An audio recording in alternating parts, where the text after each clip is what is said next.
Narkotik vasitələrin qanunsuz dövriyyəsində təqsirləndirilən Eliş ləqəbli tiktoker Elsəvər Nəbiyevin cinayət işi üzrə məhkəmə istintaqı yekunlaşıb. Publikaz Oxu-Az istinadla xəbər verir ki, Bakı Ağır Cinayətlər Məhkəməsinin hakimi Roman Ələkbərlinin sədrliyi ilə keçirilən prosesdə məhkəmə istintaqının yekunlaşdığı elan edildikdən sonra dövlət ittihamçısı Elvin Mirzəyev ittiham nitqi ilə çıxış edərək məhkəməyə təqsirləndirilən şəxsin 5 il müddətinə azadlıqdan məhrum edilməsini təklif edib. Müşavirədən sonra hökm elan edilib və o 3 il müddətinə azadlıqdan məhrum edilib. Qeyd edək ki, 1992-ci il təvəllüdlü Eliş ləqəbli tiktoker ötən ilin noyabrında paytaxtın Nəsimi rayon polis idarəsinin narkotiklərlə mübarizə bölməsi və cinayət axtarış şöbəsinin əməkdaşları tərəfindən şübhəli şəxs qismində saxlanılıb. Tiktokerin üzərinə baxış zamanı bir bükümdə kustar üsulla hazırlanmış 2,389 qram metamfetamin aşkar edilib. Tiktokerə qarşı satış məqsədi olmadan qanunsuz olaraq narkotik vasitələri və ya psixotrop maddələri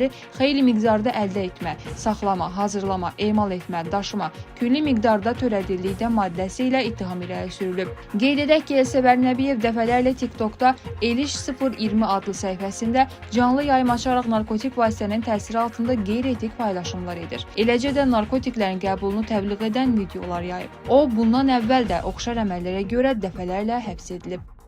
Videomuzu bəyəndinizsə kanala abunə olmağı və videonu bəyənməyi unutmayın.